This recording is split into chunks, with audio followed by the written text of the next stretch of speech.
बागी 4, son of सरदार 2, हाउसफुल 5 और धड़क 2, इन सब फिल्मों में क्या कॉमन है? सोच के देखो।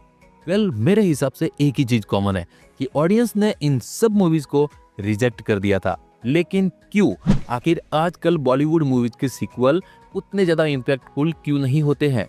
क्या बॉलीवुड का सीक्वल वाला फॉर्मूला खत्म हो चुका है या बॉलीवुड सीक्वल बनाना भूल गया है? आज इसी टॉपिक के ऊपर पूरे डिटेल में बात करने वाले हैं, तो वीडियो को आखिर तक जरूर देखना। तो देखो, एक टाइम ऐसा था जब बॉलीवुड के अंदर किसी फिल्म के नाम के आगे 2 लग जाता था तो वो खुद में एक सेलिब्रेशन बन जाता था।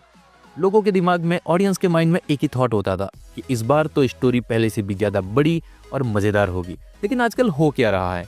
जैसे ही सीक्वल अनाउंस होता है, ऑडियंस का रिएक्शन एक्साइटमेंट वाला नहीं बल्कि डाउट वाला होता है। तो सवाल ये नहीं है कि सीक्वल क्यों बनते हैं, सवाल ये है कि क्या बॉलीवुड अब भी सीक्वल बनाना जानता है या फिर उसका सीक्वल वाला फॉर्मूला खत्म हो रहा है। तो देखो, सच्चाई तो ये है कि सीक्वल एक टाइम पे बॉलीवुड का सेफेस्ट बेट हुआ करता था। Same title, same brand value और एक रेडीमेड ऑडियंस। प्रोड्यूसर के लिए ये एक रिस्क फ्री इन्वेस्टमेंट था, सिनेमा कम और कैलकुलेशन ज्यादा। लेकिन जैसे जैसे टाइम बदला, ये फार्मूला इवॉल्व होने की बजाय स्टक हो गया और हमें देखने को मिला हाउसफुल 5, धड़क 2, बागी 4, सन ऑफ सरदार 2 जैसे सीक्वल, जिनमें बड़े पोस्टर्स थे, लाउड प्रमोशन था और हैवी मार्केटिंग थी। लेकिन थिएटर्स के बाहर ना तो लंबी लाइन थी, ना ही क्रेजी बज, बस मिला तो एक ठंडा सा रिस्पॉन्स। और ये फेलियर बॉक्स ऑफिस का नहीं, ये फेलियर है मूवीज का ऑडियंस के साथ कनेक्शन का। बॉलीवुड ने सीक्वल को स्टोरी कंटिन्यूएशन की जगह पे ब्रांड एक्सटेंशन बना के रख दिया है। सेम टू सेम जोक्स को रिपीट करना, सेम सीक्वेंस को रिमिक्स करना और ऑडियंस से ये उम्मीद लगा के बैठना कि वो इन सब बकवास के बावजूद भी तालियां बजाएगी और मूवी को अप्रिशिएट करेगी। बट आजकल की ऑडियंस नॉस्टैल्जिक नहीं, काफी ज्यादा अवेयर है। उनको पता है कि हीरो वही है, बस बियर्ड थोड़ी सी अलग है, हेयर स्टाइल थोड़ा सा बदल दिया है।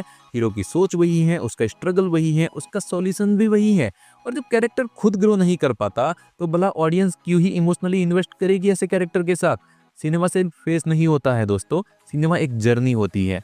फिर भी एक इंटरेस्टिंग फैक्ट ये है कि बॉलीवुड मूवीज के कुछ सीक्वल ऐसे हैं जो अब भी काम कर रहे हैं, लाइक रेड 2, वॉर 2, सितारे जमीन पर और मेरे हिसाब से देखा जाए तो गदर 2।